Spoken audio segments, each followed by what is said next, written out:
Bendigo su vida por estar en este lugar. Solo le quiero suplicar que aproveche este tiempo. Es una hora lo que vamos a estar compartiendo, y lo que le suplico es que trate de aprovechar el tiempo. Hay un versículo en el capítulo 4 del libro de Hebreos, que solo se los quiero leer al principio para que podamos tener un poquito de comprensión. Hebreos capítulo 4,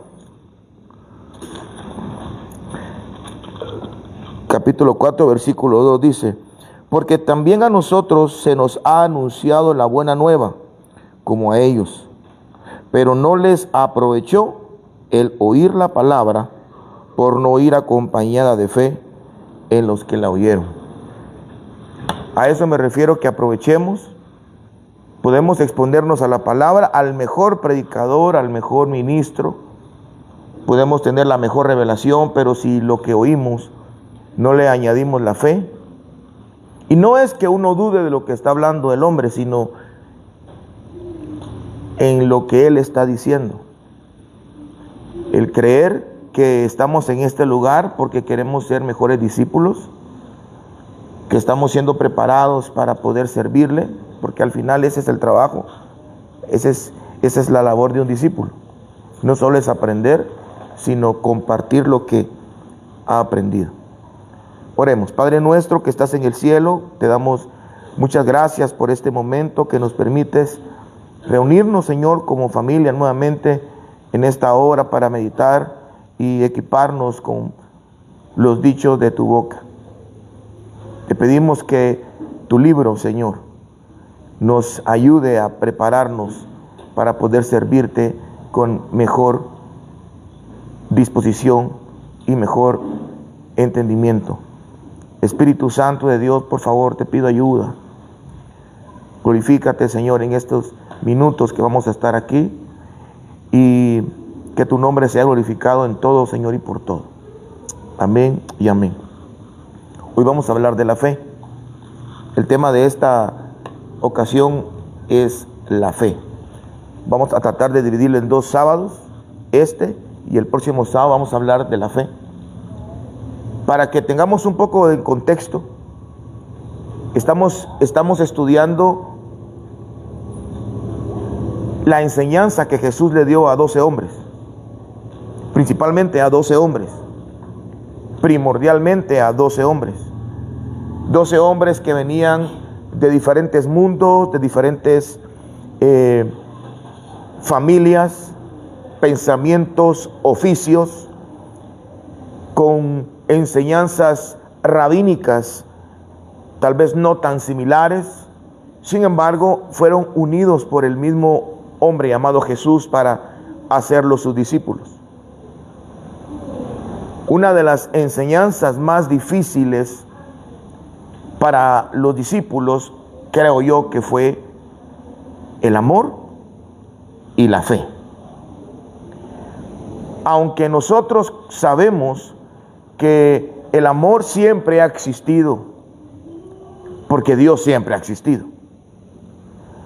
Pero una cosa es que el amor y la fe siempre estén, y otra es que el amor y la fe nosotros siempre la vivamos o la practiquemos.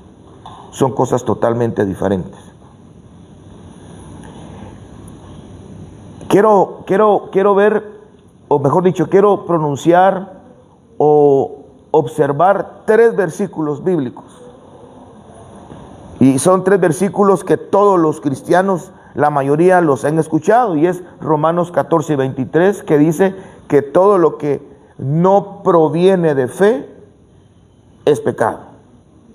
La palabra proviene, su raíz es la que se usa para hablar de una extensión, y esa extensión es el origen, el inicio. La que se usa para exanastasis, exegeiro.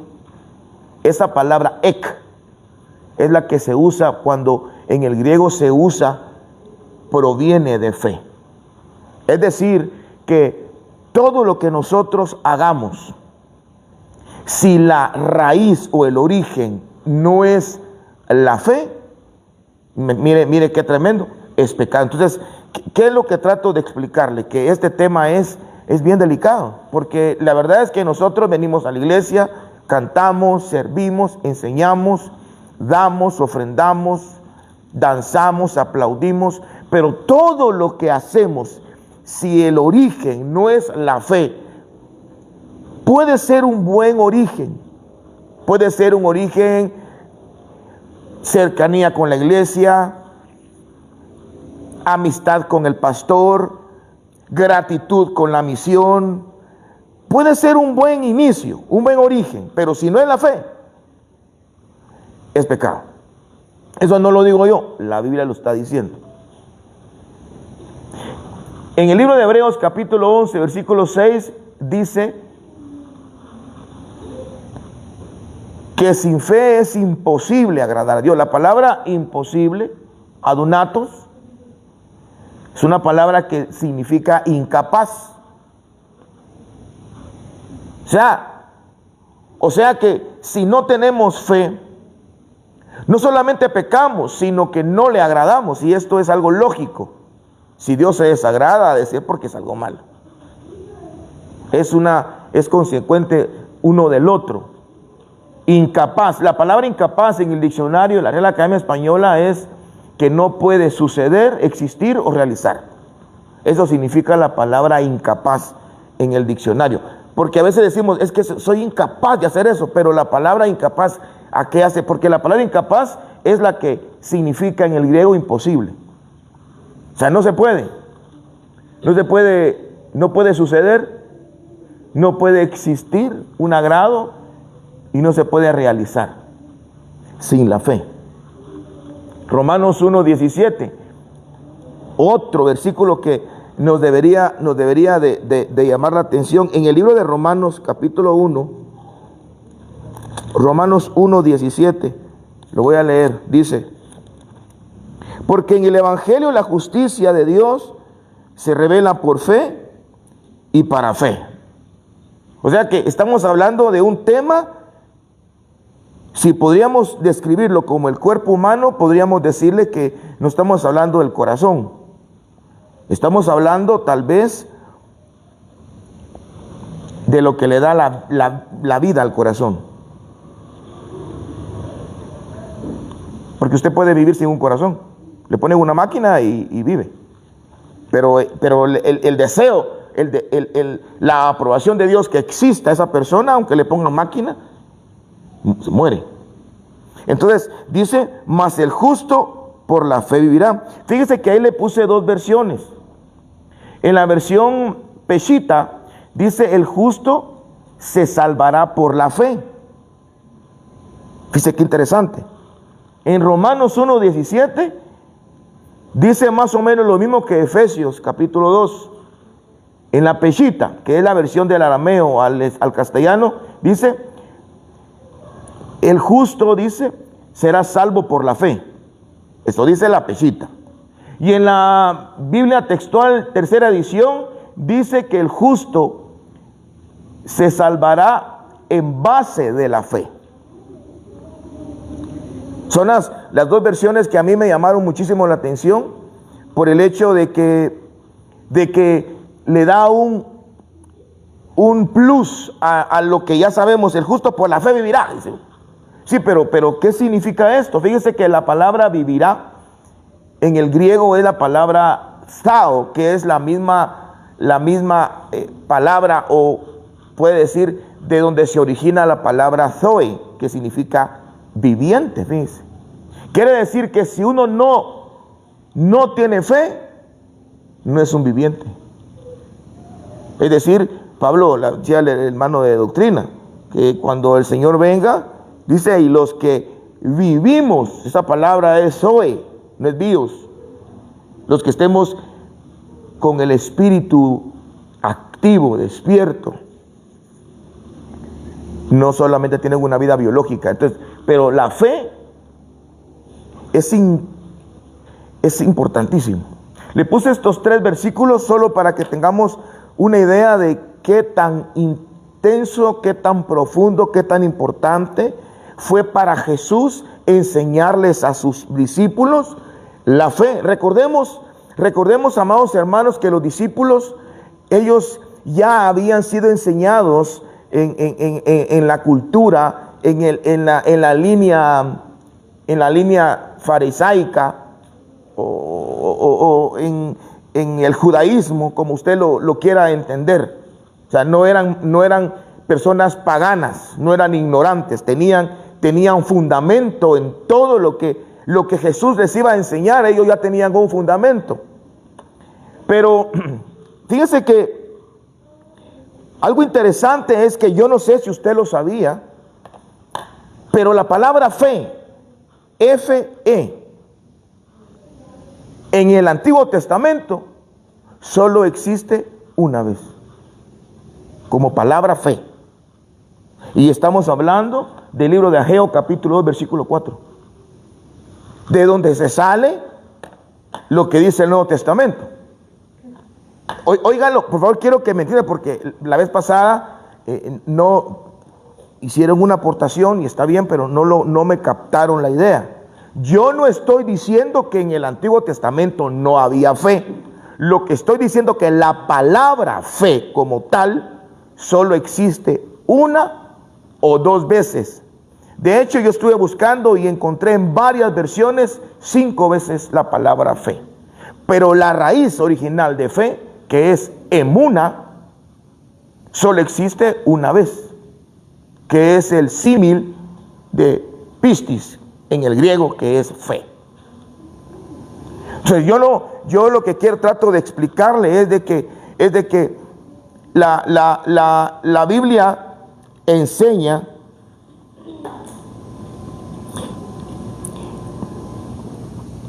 en el Nuevo Testamento.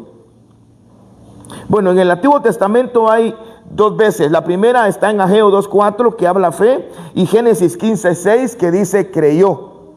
De ahí sí existen un montón de versículos que dicen creyó, pero no está enfocado como la fe que nosotros entendemos en el Nuevo Testamento. Porque la fe que entendemos en el Nuevo Testamento es algo que está relacionado entre mi devoción espiritual y religiosa con Dios. Existen un montón de pasajes, pero no tienen la relación directa entre él, a excepción de estos 2 pasajes, que dice que Abraham le creyó a Dios y le fue contado por justicia, y el pasaje de Ageo capítulo 2, que dice que el justo, ¿cómo dice? ¿Qué dice Ageo? Ageo, ahí está. Entonces, ¿qué es lo que trato de explicarles? Que en el Antiguo Testamento solo existe una vez la palabra fe como tal. Pero, por ejemplo, en el libro de Deuteronomio, capítulo 32, 20, fíjese que en el libro de Deuteronomio, capítulo 32, Deuteronomio, capítulo 32, versículo 20.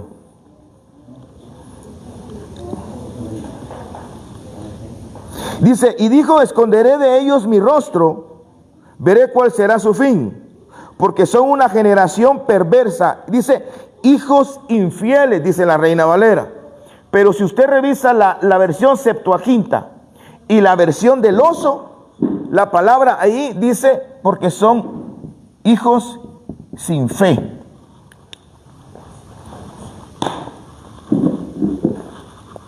Ahora, son las únicas que yo encontré. Yo sé que hay muchísimas más, pero son las que nosotros generalmente usamos. Ahora, entonces, ¿qué es lo que trato de explicar con Deuteronomio 32, 20? Que aunque no existe la palabra fe en el Antiguo Testamento, el Antiguo Testamento está íntimamente ligado con la fe. ¿Por qué razón? Porque todo lo que hay en el Antiguo Testamento es una sombra de lo que va a venir. Es decir, que el Antiguo Testamento está lleno de promesas, promesas de generación, promesas de hijos, promesas de tierra, promesas de... Es decir, el Antiguo Testamento está lleno de fe, pero la palabra fe como tal no hay mucho. ¿Sí? Va. Sí, Habacuc. Va. Muchas gracias. Habacuc. Gracias. Habacuc 2:4. En Habacuc 2:4 es donde aparece claramente la palabra fe en el Antiguo Testamento. Ahora, ¿por qué estoy hablando de la fe en el Antiguo Testamento? Porque cuando Jesús vino y discipuló a estos hombres, lo que ellos sabían de fe es eso. Oigan lo que le estoy diciendo. ¿Cómo así? Mire pues, cuando Jesús vino a la tierra y habló del amor, lo que ellos conocían del amor es lo que la ley enseña. Es lo que la ley enseñaba. Y cuando se habla de fe, nosotros pensamos de que, por ejemplo, en el Nuevo Testamento, fíjense que hay 240 veces la palabra fe y 240 veces la palabra creer o creyó. O sea que entre los dos hacen ¿cuánto? 480 veces se usa la palabra creer y la palabra fe como tal, como un don, como una acción que tiene que ver con Dios y nosotros y Dios. Fíjese qué comparación. El Nuevo Testamento está inundado de la palabra fe. Ahora, lo que yo quisiera en esta tarde hacerle la idea es que cuando Jesús vino a la tierra y Jesús empezó su ministerio, habían varias, pero había sobre todo dos escuelas rabínicas. Habían dos escuelas rabínicas, las más importantes, dos corrientes. Una escuela la había fundado Gilel. De hecho, se le conocía como la casa de Gilel y la casa de Shammai. Eran dos escuelas rabínicas. Pero ¿por qué tengo que decirle esto? Porque estas dos escuelas eran los que enseñaban esos temas, que cuando Jesús se levantó a enseñar esos mismos temas, pero de una manera diferente, revolucionó. Por eso no lo querían. Por ejemplo, la casa de Galiel, esto era una escuela rabínica en el primer siglo, en el tiempo de Jesús, y esta era una escuela que enseñaba la Torá en oposición a la escuela Shammai. Son dos escuelas, solo que una era conservadora y la otra era más suave. La escuela de Gilel era flexible y compasiva, y la escuela Shammai era rigurosa y estricta. Las dos escuelas eran las que habían formado los fariseos. Todos los fariseos que aparecen en la escritura habían salido por lo menos de estas dos escuelas, esas dos corrientes. Podemos decir, somos evangélicos cuadrados o liberales, algo así. Evangélicos hay un montón, pero algunos que son bien, no se ponen arete, no se bañan las mujeres, no se echan loción, no se pintan, no se lavan la boca, exagerado. Y otros, no hombre, con licra y suban como quieran. Dos extremos. Algo así eran las escuelas rabínicas. Cuando Jesús empezó a hablar de la fe, estas dos escuelas eran las que llevaban la información de la fe de esta manera. Ahora, ¿de qué manera? Por ejemplo, el trabajo de la fe se basa en dos cosas. O mejor dicho, la presencia de la fe en una persona se manifiesta en dos lugares: internamente y externamente. Ahorita va a empezar a aterrizar por qué tanto le di voltegato a esto. Es decir, que la fe trabaja tanto en lo interior como en el exterior. Ahora, en el interior trabaja en la certeza. Hebreos 11:6. Por cierto, fíjese que cuando usted lee Hebreos 11:6, ahí no está definiendo qué es la fe. Es decir, como una definición total de lo que es lo que está diciendo ahí el apóstol es que es una de sus características, porque la fe es certeza. Pero si usted revisa el capítulo anterior, si quiere vámonos a Hebreos, porque otra cosa que la gente dice, hermanos, si ahí está claramente lo que dice que es fe. Y la fe es la certeza de lo que se espera. Esa es la definición de fe. No es la definición de fe. Hebreos 11:1 lo que está diciendo es una de las características que tiene la fe. Pero la fe tiene otras características. De hecho, si usted mira en el capítulo 10, versículo 38 de Hebreos, dice, mas el justo vivirá por la fe. Es decir, que él no está empezando a hablar de la fe en el capítulo 11. Él ya viene hablando de la fe. Y cuando él habla de la fe en el capítulo 11 dice, es pues, como quien dice, de esto la conclusión es esta. Porque dice, por ejemplo, mas el justo por la fe vivirá, y retrocediere no agradare mi alma. Porque nosotros no somos de los que retroceden para perdición, sino de los que tienen fe, dice, para preservación del alma. Es pues la fe, dice. Entonces, la gente cree que aquí está empezando a hablar de la fe, pero no. La característica principal de la fe, pues es la certeza. Y en el versículo 35 del capítulo 10, otra característica es la confianza, que no es lo mismo. No es lo mismo tener certeza en algo que confianza en algo. Usted puede tener confianza, pero no certeza. O puede tener certeza, pero no confianza. Son dos características que en el versículo 35 dice, no perdáis pues vuestra confianza. La palabra parresía es la palabra confianza del versículo 35 y significa seguridad. Y la palabra certeza del versículo 11:1 es ahí, no 11:6. Hebreos 11:1 es pues la fe, la certeza. La palabra certeza es la palabra hypostasis, que significa, mire usted, sustancia. Fíjate tú. La sustancia. Qué diferente la palabra sustancia que certeza, ¿va? Mírenlo en el hebreo, a ver. Ahora, ¿qué es lo que trato de explicar? Que internamente la evidencia de la fe adentro es que se da seguridad y te da confianza. Y la evidencia externa de la fe es lo que es Santiago 2:17. Si alguien lo puede leer, Santiago 2:17.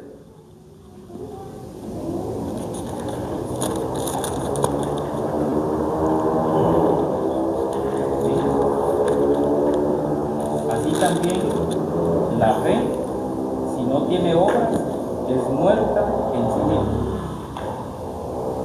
Ok, entonces esto no es nada interno. Esto es algo externo. De hecho, es algo que se puede ver. Romanos 1:5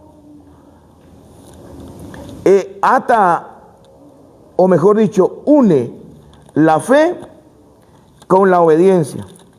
Romanos 1:5 dice, y por quien recibimos la gracia y el apostolado para la obediencia a la fe. Es decir que la fe lo que produce es obedecer. ¿Por qué vas a meterte en el agua? Dicen que te metas, pero no se mira al fondo. Yo me voy a meter porque yo creo que Él me está diciendo que me meta y yo confío en Él.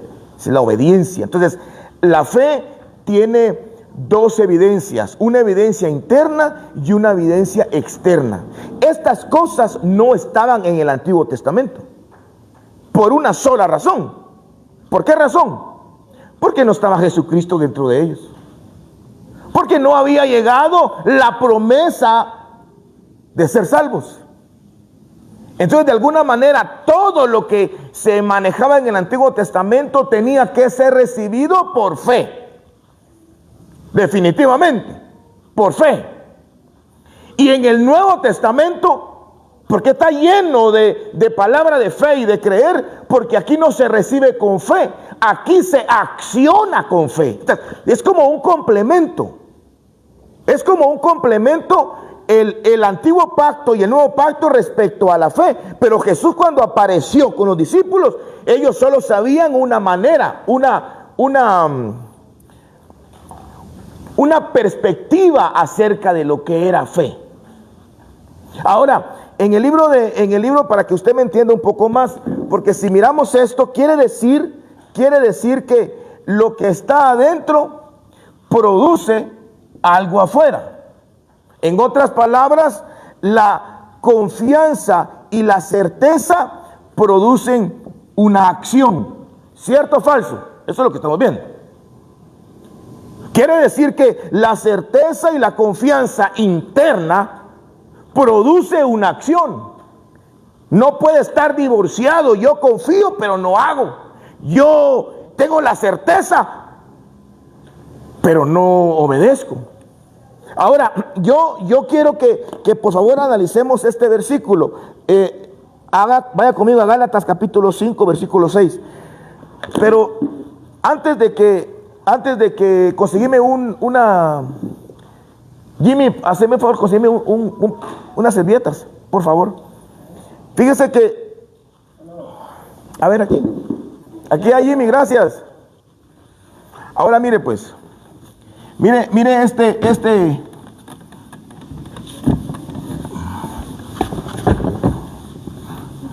Y es que fíjese, hermano, que como no es clase de doctrina, porque yo hubiera sido más fácil agarrar un manual y empezar a decir como empieza a mandar doctrina. Es pues la fe, la certeza, y empezar a tirar versículos en donde podamos nosotros ver que la fe es importante en la vida del cristiano.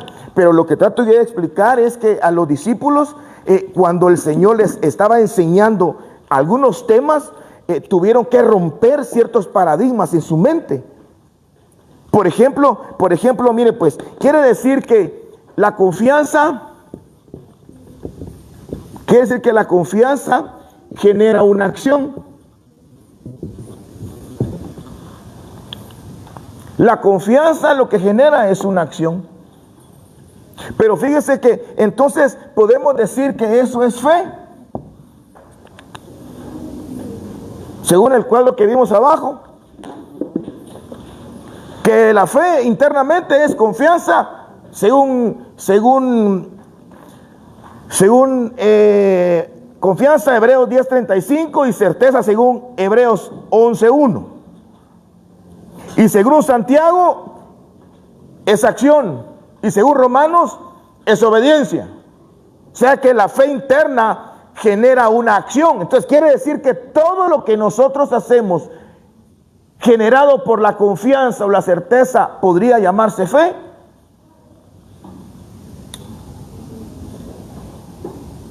Hermanos, no. Por eso la gente se confunde. Yo siento que ¿cómo le tenés fe a eso? ¿Cómo le tenés fe a aquello? ¿Por qué? Porque ciegamente confía. Fíjese que no es fe. Porque le voy a poner un ejemplo. Yo puedo tener confianza en un carro. Por ejemplo, en esta marca. Porque es europeo. Es caro, pero son buenos.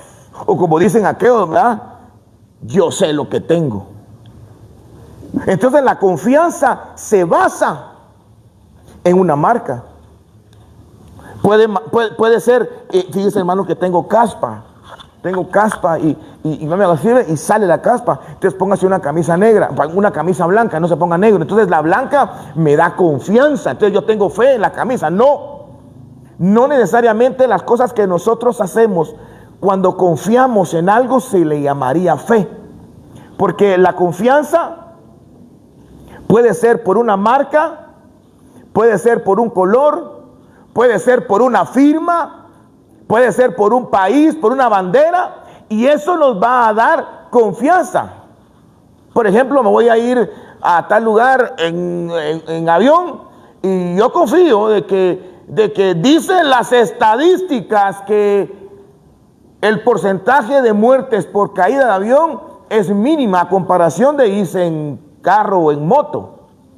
Entonces mi confianza descansa en estadísticas. Eso no es fe. Eso descansa en una marca, en el material, en que es de hierro, en que es de bronce, y por eso tengo confianza. Eso no es fe.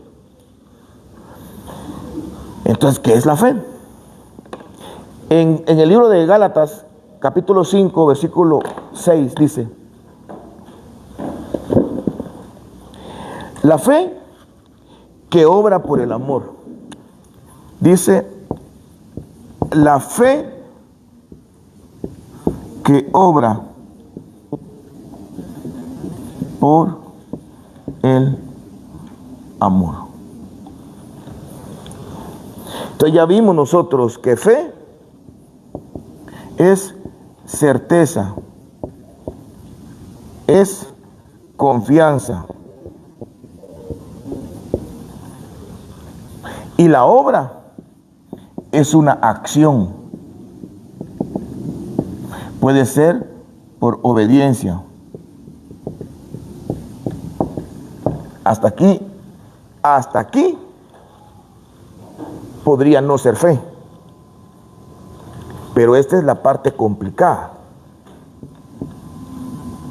Y esta es la parte que los discípulos, me imagino yo, les costó entender. ¿Qué parte, hermano Julio? En que el amor es lo que genera la fe. Fíjate. ¿Cómo les explico?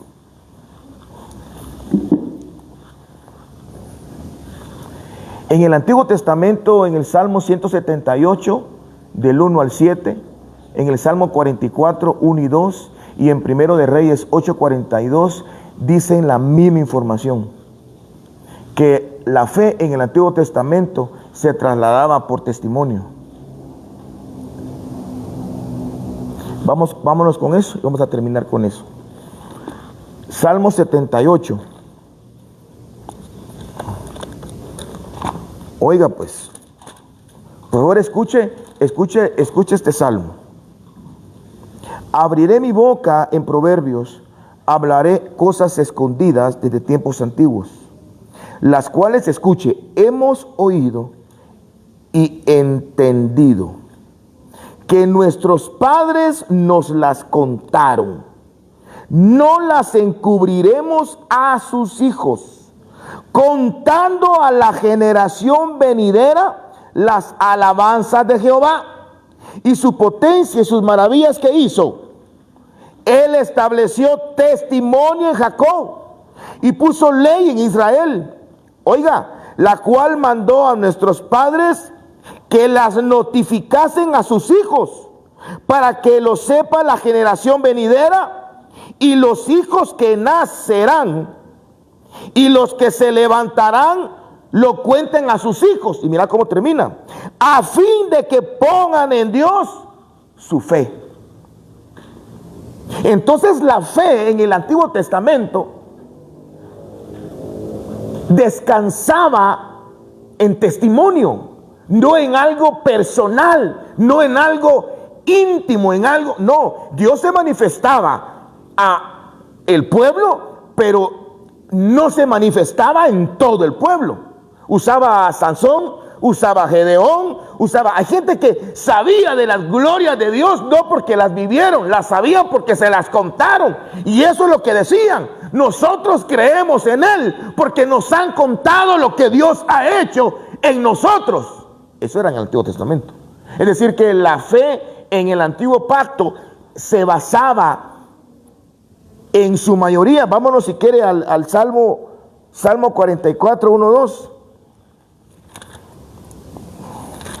Salmo 44, 1, 2. Dice: oh Dios, con nuestros oídos hemos oído nuestros padres nos han contado la obra que hiciste en sus días, en los tiempos antiguos. Tú con tu mano echaste a las naciones y los aplastaste a ellos. Eso hacía que ellos tuvieran fe. ¿Lo habían vivido? No. ¿Habían experimentado ellos esa gloria? No. Pero la fe en el Antiguo Testamento, esa era la manera en que se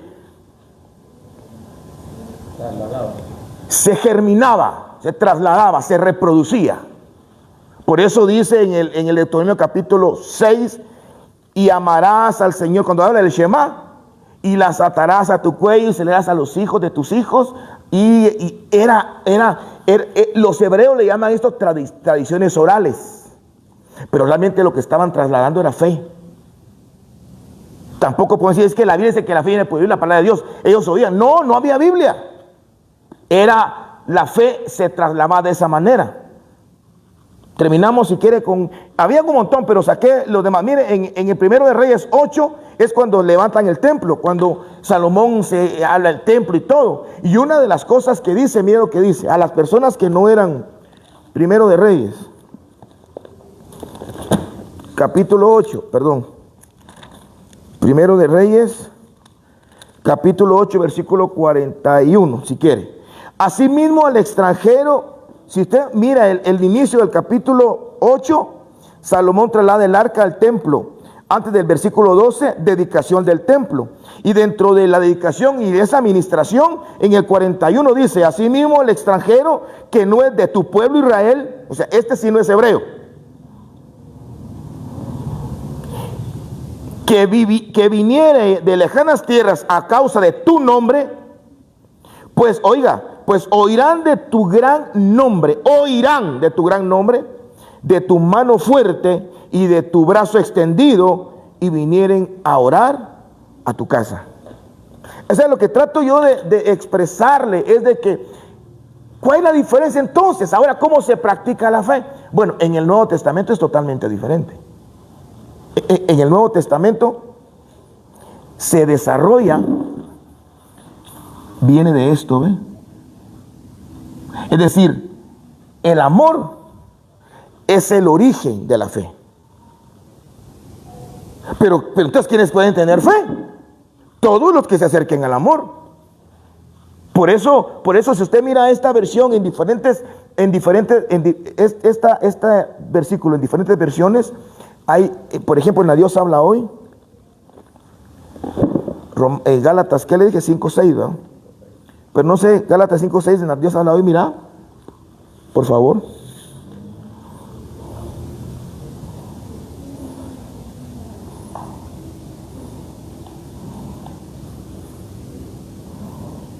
Porque gracias a Cristo Jesús ya no cuenta para nada estar o no circuncidado. Lo que cuenta es la fe y lo efectiva por medio del amor. Porque en Cristo Jesús ni la circuncisión ni la incircuncisión significa nada, sino la fe que obra por amor. La fe que obra por amor. Entonces, ¿qué es lo que trato de explicar? La certeza y la confianza genera una acción, pero esta acción es la consecuencia de una comunión con el amor, con Dios. En pocas palabras, entre más cerca de Dios estoy, más grande mi fe. Entre más lejos estoy de Dios, más desnutrida mi fe. ¿Cómo podemos hacer crecer la fe? ¿Cómo podemos nosotros desarrollarnos en fe? Es sencillo. ¿Leyendo Biblia? No. ¿Yendo a ministrar y a orar por los enfermos y que se sanen, y si se sanan, si crece la fe? No. La única manera es que nosotros estemos más cerca del autor de la fe. Entonces, eso no lo sabían los discípulos, porque miraban a Sansón como un hombre de fe. Hebreos lo dice, hombre de fe. Gedeón, hombre de fe. Sansón, hombre de fe, mujer de fe. Pero ellos y los demás, ¿qué? No podían. Se gozaban en la fe de ellos. Ahora tenemos nosotros una responsabilidad y tenemos Un regalo tan grande que ahora la fe que nosotros tenemos se basa en la relación que tenemos con Cristo, no en testimonio. Es que mi fe va a crecer si escucho tú. No, mi fe va a crecer si me acerco a Dios. Como lo voy a conocer, yo estoy seguro de lo que Él puede hacer. Yo sé que oí su voz y me digo quisiera la cercanía con Él. Todo oscila en lo mismo del fundamento del discipulado. La cercanía con Él lo que propone es que uno pueda ser efectivo. No existe un discipulado solo con conocimiento. Eso no es cierto. Eso es un error, es una herejía. No existe. La Biblia dice, Jesús enseña, apartado de mí, nada podéis hacer. Claro que podemos alabar sin Él, sí, pero no es aceptable. Pero podemos servir, sí, pero no es aceptable, es desagradable, es más, es pecado, porque ya lo dijimos al principio. O sea, ¿qué trato de explicarles, amados hermanos?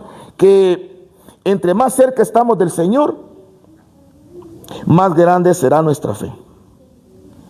En conclusión, en el Antiguo Testamento la fe se basaba en testimonios. La fe se trasladaba, se impartía, se propagaba por testimonios. Ahora, la fe no se propaga por testimonios. La fe se propaga compartiendo el amor. Porque si te comparto el amor y tú te estás cerca del amor, tu fe va a crecer. Esa creo que es la primera parte de la enseñanza de la fe, que creo que era fundamental que nosotros la tocáramos. Porque hay una diferencia entre el antiguo pacto y el nuevo pacto en cuanto a ciertos temas. Uno de ellos es la fe. ¿Por qué? Porque es la base. Es la base de lo que nosotros somos, de lo que nosotros tenemos. Entonces, en esta noche, pues, quiero concluir, son las -4. Vamos a el otro sábado, si Dios nos lo permite, vamos a hablar de la fe.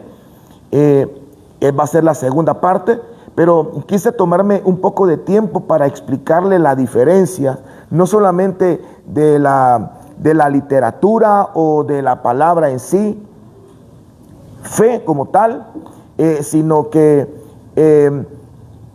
de la diferencia de las enseñanzas que se topó Jesús cuando llamó a los 12 para llamarlos a ser sus discípulos. Yo me imagino cuando ellos oyeron la enseñanza acerca de la fe y les decía, Señor, incrementa nuestra fe, pensando que era así como cuando a Sansón, Señor, dame por esta hora la fuerza para que ahora, y se hizo fuerte. Ellos tal vez pensaban que incrementa nuestra fe, ten más fe. No, era la cercanía, la comunión, era la dependencia a Él, a la persona de Jesús, lo que iba a catapultar una fe. ¿Usted sabe que hay 3 niveles de fe? Poca fe, una gran fe y la fe perfecta. Esas 3 dimensiones la Biblia los indica, pero casualmente las personas a las cuales se les dice eso, se mira una diferencia en sus vidas respecto a Dios. Entonces, en esta noche pues quiero dejarle el tiempo a las preguntas. Si alguna persona quisiera preguntar algo, si lo sabemos,